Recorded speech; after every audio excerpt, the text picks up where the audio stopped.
Мен 5-ші А сынып оқушысы Өтепберген Ардана. Мұқағали Мақатаев. Анашым. Анашым, асыл анам, есіл анам. Елжіреп, есір кемін есіме алам. Мен үшін сен суалтқан ақ сүтіңді ақтамасам, боп жүрмін несіне адам. Алыс жолда жүрсем де арып ашып, ағат ойлап түсірмей жаның ашық. Оқытып кешеу барған хаттарымды, отырмысың үрпейіп жаның ашып.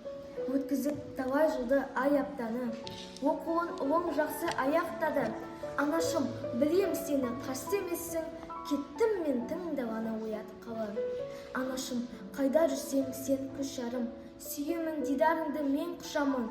Қайда барсам өзіңдей қарсы алады, кең байтақ отанымның кең құшағы. Анашым, жаратылдың бағымашын, білемін көңілсізсің сағынасың. Қайда жүрсем